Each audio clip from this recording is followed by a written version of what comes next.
एक बार टेबल को हम दोबारा नज़र मारते हैं। जो तेरा फर्स्ट सेगमेंट है वो किस किस से बना है, R1 R2 एंड तेरा जो मल्टीप्लायर का कॉम्बिनेशनल सर्किट है।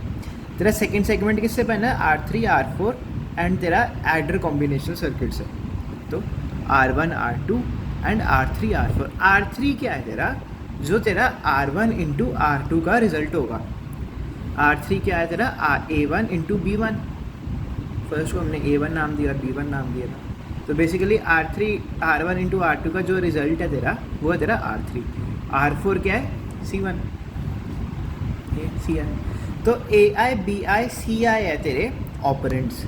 I की वैल्यू 1 से लेके 7 तक होएगी। पहले A1 into B1 plus C1 answer आना चाहिए तेरा।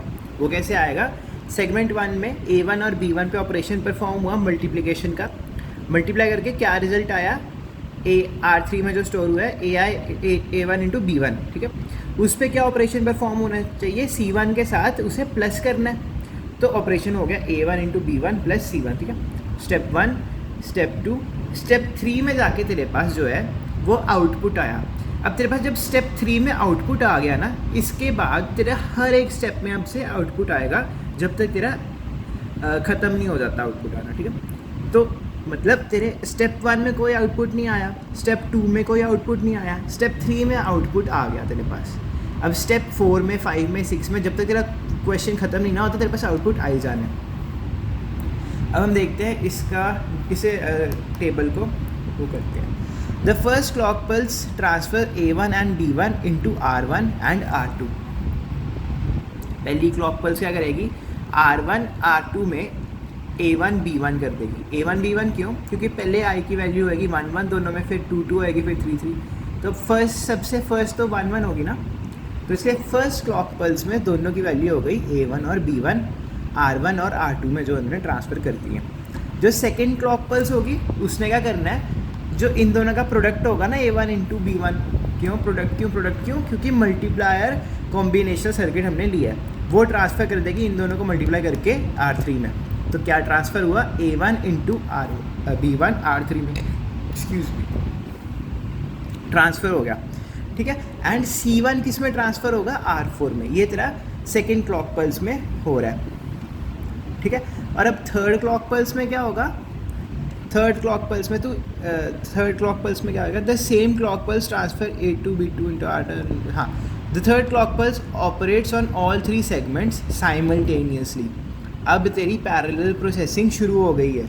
तो इसे 3 स्टेप्स लगे स्टार्ट होने में। फर्स्ट स्टेप तेरा था जो फर्स्ट सेगमेंट हुआ, सेकंड स्टेप तेरा सेकंड सेगमेंट हुआ, और थर्ड स्टेप में तेरा आया ना आउटपुट। जब तेरा आउटपुट आ गया मतलब तेरी पैरेलल प्रोसेसिंग उस स्टेप से शुरू हो गई हुई है। उसने 3 सेगमेंट्स पे साइमल्टेनियसली काम करना शुरू कर दिया।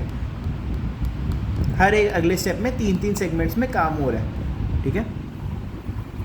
एंड फिर उसने क्या किया, प्लेसेस सम R5 में क्या ट्रांसफ़र किया, जो तेरा A1 into B1 plus C1 का रिजल्ट था। क्लॉक पल्स 1 में A1 और B1 R1 R2 में ट्रांसफ़र हुआ। क्लॉक पल्स 2 में इन दोनों को मल्टीप्लाई करके R3 में ट्रांसफ़र हो गया, एंड CI R4 में ट्रांसफ़र हो गया। ये 2 काम हुए तेरे पल्स 2 में।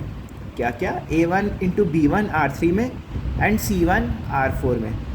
और फिर जब पल्स 3 हुई तो R3 प्लस R4 तेरा R5 में जाके ट्रांसफ़र हो गया, ठीक है, पल्स 3 में।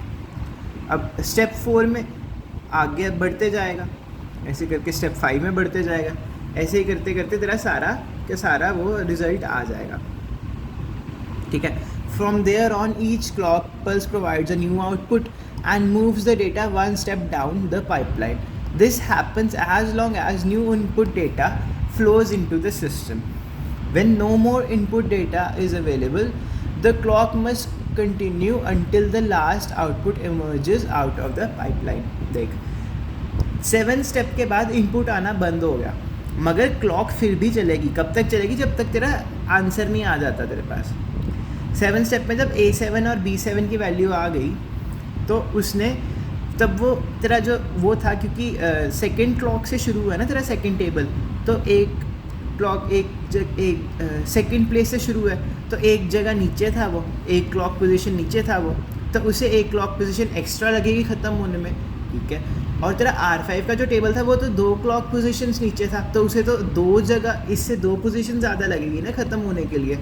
तो मतलब जब तक तेरा सारा का सारा टेबल ख़त्म नहीं हो जाता, सारी पाइपलाइन ख़त्म नहीं हो जाती, तब तक तेरी क्लॉक चलती रहेगी आगे, ओके। अब हम देखते हैं जनरल कंसिडरेशंस क्या क्या है।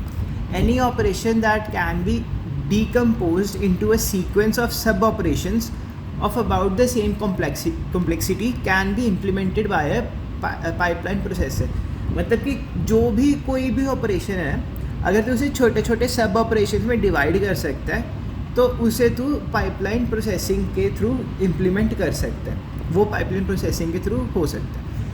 The technique is efficient for those applications that need to repeat the same task many times। जैसे ऊपर वाले केस में था, कितनी बार हमें मल्टीप्लाई करना पड़ रहा है इन दोनों को, फिर इन दोनों को कितनी बार ही पर प्लस करना पड़ रहा है, रिपीट हो रही ना सेम चीज़ें। कॉम्प्लेक्सिटी भी सेम है, प्लस और मल्टीप्लाई हुआ।